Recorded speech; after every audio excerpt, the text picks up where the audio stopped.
దేవుడండి మనిషికి రెండిచ్చాడు జీవితంలో. ప్రసంగి గ్రంథము 7వ అధ్యాయము 14వ వచనం, సుఖదినమందు సుఖంగా ఉండు, ఆపద దినమందు యోచించు. తాము చనిపోయిన తర్వాత జరుగుదానిని, చనిపోయిన తర్వాత జరుగుదానిని నరులు తెలుసుకొనకుండునట్లు దేవుడు మానవ జీవితానికి సుఖదుఖములను, అంటే ఒక దినము సుఖదినమైతే మరొక దినము దుఃఖదినం, అంటే మానవ జీవితానికి సుఖము దుఃఖము రెండు రిపీట్ అయ్యేలా, రొటేట్ అయ్యేలా దేవుడు పెట్టాడు. చెప్పాలంటే బ్రతుకు అనే ఒక బండికి 2 చక్రాలుంటే, ఒకటి సుఖమనే చక్రం, రెండవది దుఃఖం అనే చక్రం. ఈ 2 మనిషికి ఉండాలి. ప్రియులారా, ఎందుకు ఈ 2 పెట్టాడు? మనం ఎప్పుడు సంతోషాన్ని కోరుకుంటాం. దేవుడు సంతోషం ఒక్కటే కాదు నాయన, ఈరోజు సంతోషపడితే రేపు దుఃఖపడతా ఉన్నాడు. ఏంటి దుఃఖాన్ని పెట్టడం వెనక ఆయనకున్న కాన్సెప్ట్ ఏంటి ఆలోచించాలి కదా. 33వ అధ్యాయం యోబు గ్రంథం 19వ వచనం చదివితే మనిషికి దుఃఖాన్ని పెట్టడం వెనక ఆయనకున్న కాన్సెప్ట్ చెప్తున్నాడు. చూడండి, యోబు గ్రంథం 33వ అధ్యాయము 19వ వచనం. యోబు గ్రంథం 33వ అధ్యాయం 19వ వచనం. వ్యాధి చేత మంచమెక్కుట వలన, ఒకని ఎముకలలో ఎడతెగని నొప్పులు కలుగుట వలన వాడు శిక్షణము నొందును. సంతోషంగా ఉన్నప్పుడు శిక్షణము నొందడు వాడు. ఎప్పుడు శిక్షణము నొందుతాడు? వ్యాధి చేత మంచమెక్కితే, ఒకని ఎముకలలో ఎడతెగని నొప్పులు కలిగితే వాడు శిక్ష నొందును అనలేదు అక్కడ. శిక్షణము అంటే ట్రైనింగ్. శిక్షణం అంటే ట్రైనింగ్. ఇక్కడ కుట్టు మిషను శిక్షణ ఇవ్వబడును. అప్పుడప్పుడు బోర్డులు చూస్తుంటాం. ఇక్కడ కంప్యూటర్ శిక్షణ ఇవ్వబడును. తర్వాత బస్సుల్లో డ్రైవర్ శిక్షణలో ఉన్నాడు అంటే దాని అర్థం ఏంటి? శిక్షణ అంటే శిక్ష కాదు. డ్రైవర్ శిక్షణలో ఉన్నాడే లోపలేసి కుమ్మేస్తున్నారని కాదు, ట్రైనింగ్ తీసుకుంటున్నాడు. దేవుడు అంటున్నాడు, నాయన వ్యాధి చేత నువ్వు మంచం ఎక్కితేనే, నీ ఎముకలలో ఎడతెగని నొప్పులు కలిగితే, ఎడతెగని నొప్పులు, నీ బ్రతుకు విషయంలో నీకు శిక్షణ వస్తుంది అన్నాడు.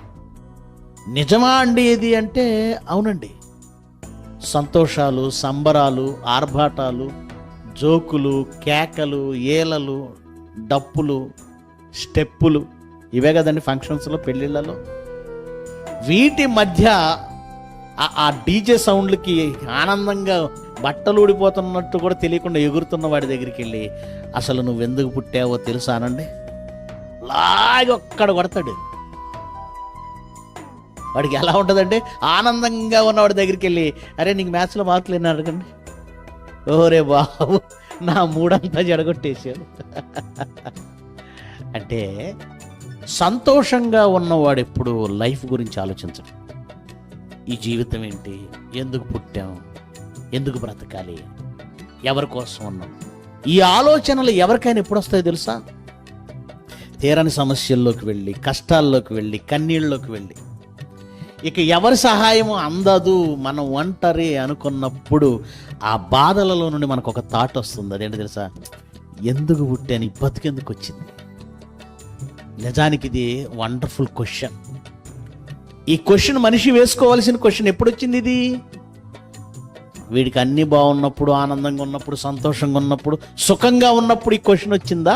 బాధలో ఉన్నప్పుడు ఈ క్వశ్చన్ వచ్చిందా? గనుక నీ బ్రతుకు దినాలన్నీ సుఖ దినాలు ఇస్తే నువ్వు ఏ రోజు కూడా ఈ బ్రతుకెందుకు, నేను ఎందుకు పుట్టాను, ఏంటి ఇదంతా, లోకం ఏంటి ఆలోచిస్తావా? అందుకే దేవుడు, నాయన నిన్ను ఒక దెబ్బ కొట్టైనా, నీకు రోగం ఇచ్చైనా, నిన్ను మంచం ఎక్కిస్తా, అంటే హాస్పిటల్ బెడ్, ఐసీయూ, నిన్ను మంచం ఎక్కిస్తా. నీ ఎముకలలో ఎడతెగని నొప్పులు కలుగుతుంటే, ఎముకలలో బలం ఉన్నప్పుడు ఎవ్వడిని లెక్క చేయని వాడు ఎముకల్లో నొప్పి వస్తే దిగిపోతాడండి కిందకి. ఎందుకంటే ఏది పని చేయదు, కాళ్ళు చేతులు లేవు, ఎముకల్లో నొప్పి అంటే ఏమీ లేదు.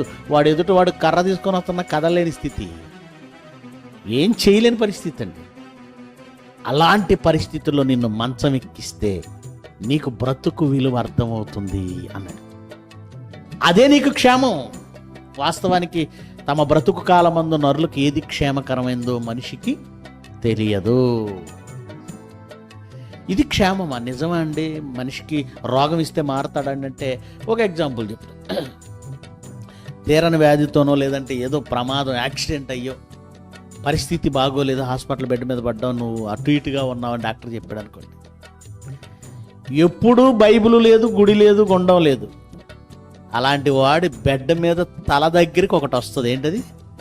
బైబిల్ వస్తుంది. బైబిల్ వస్తుంది. ఏ రోజు బైబిల్ పట్టనోడి వీడి తల దగ్గరికి బైబిల్ వస్తుంది.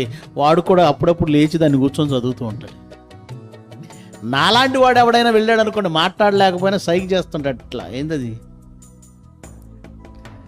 ప్రార్థన చేయమంటున్నాడు, బైబిల్ చదువుతున్నాడు.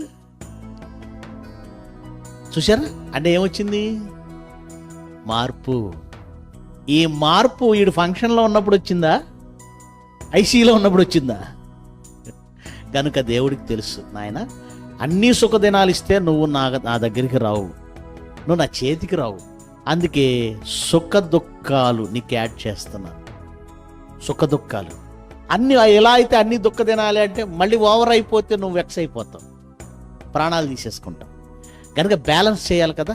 అందుకని ఒకరోజు సంతోషపడే క్షణం ఇస్తే మరో రోజు దుఃఖం. ఈ రెండిటిలో నీకు ఏది ప్రాముఖ్యమైంది లేదా ఏది ప్రయోజనకరమైందంటే దుఃఖం. కనుక విలాసాల మధ్య బ్రతుకు పరమార్థం తెలుస్తుందంటే బ్రతుకు పరమార్థం తెలియదు సరికదా. ఈ విలాసాలు, ఈ సంతోషాలు మనిషిని పగా ప్రతీకారాల వైపు కూడా నడిపించే అవకాశం ఉంది.